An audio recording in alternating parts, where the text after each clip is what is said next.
Stop auditing your wardrobe and start auditing your habits. If you stripped away every brand name you own, what would be left to signal your value to the world?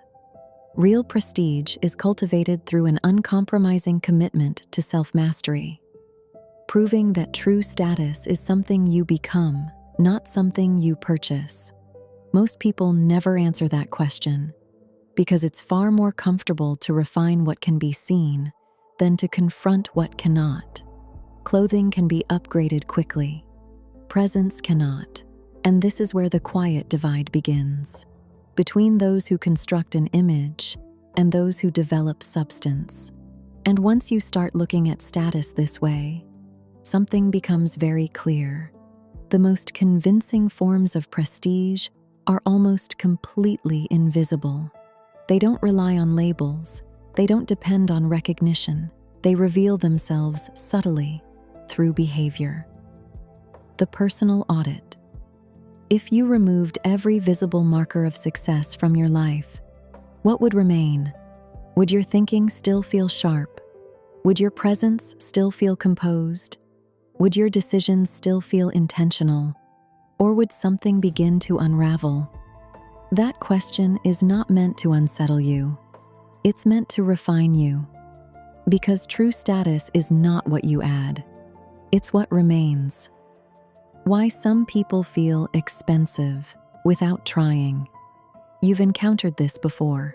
Someone enters a room without anything particularly remarkable, and yet they feel elevated, not because of what they're wearing, but because of how they carry themselves. And this is where it becomes interesting. What you're sensing is not style, it's internal order, the way they move without urgency, the way they speak without excess, the way they listen without interruption.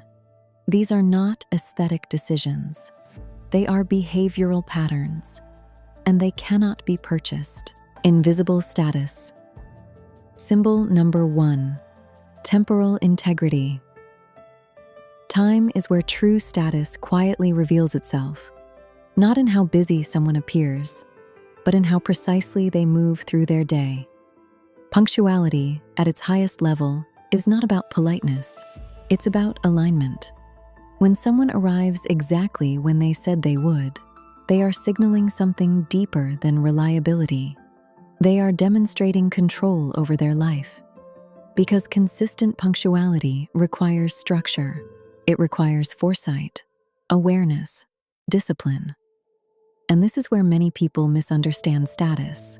They associate importance with being busy, but busyness often signals disorganization. True status is not rushed, it's rhythmic. The hidden psychology of time. How you manage your time is how you manage your mind. Someone who is constantly late, overbooked, or reactive is not simply overwhelmed. They are operating without cognitive clarity, and clarity is what allows high-level decisions to exist. But here's the deeper layer. People with quiet authority don't just manage time well, they protect it. They are selective with their attention, intentional with their commitments, because they understand something most people overlook. Time is not just a resource, it is a reflection of self-respect. Invisible status symbol number 2, precision in language. Listen carefully to how someone speaks. There's a difference between speaking to be heard and speaking with intention. People with quiet confidence don't rush their words. They don't over-explain.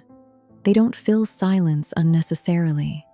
Their language is measured, clean, and precise. And this signals something powerful, clarity of thought. Because when thinking is disorganized, language becomes excessive. But when thinking is refined, language becomes simple. And this is not about sounding impressive. It's about being understood, effortlessly. Invisible status symbol number 3, intellectual curiosity. This one is quieter, but over time, it becomes undeniable. True refinement includes curiosity, not surface-level information, but genuine interest in understanding how things work, why things function the way they do, what exists beyond the obvious. Because curiosity sharpens perception, it expands your ability to interpret the world, and eventually, it changes how you are perceived, not because you know more, but because you think differently. Invisible status symbol number 4, emotional composure. This is where everything becomes visible, because pressure reveals what presentation hides. How someone responds in difficult moments is far more telling than how they appear in controlled ones. Do they react quickly, defensively, emotionally, or do they pause, observe, and respond with intention? Composure is not about suppressing emotion. It's about regulating it. And regulation signals strength because it shows that someone is not governed by circumstances. They are governed by themselves. Invisible status symbol number 5, stillness. There is a kind of stillness that cannot be imitated. People with true confidence do not rush to fill silence. They do not need to prove their presence. They do not perform for attention. They allow space, and that space feels intentional, grounded, certain. And this is why their presence feels elevated.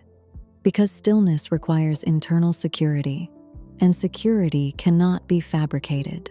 The shift from display to discipline. For a long time, status was something you could display. It was visible, measurable, easy to imitate. But that model is losing its power. Because visibility can be replicated. Anyone can purchase the same item.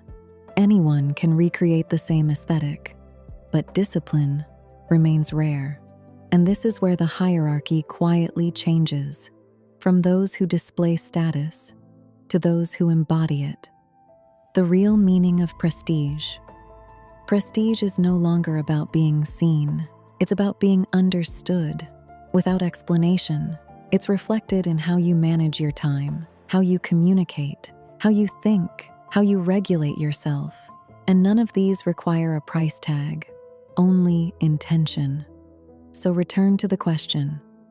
If everything external disappeared, what would remain? Because that is where your real status lives. Not in what you own, but in how you exist. And once you begin to refine that, everything else becomes secondary.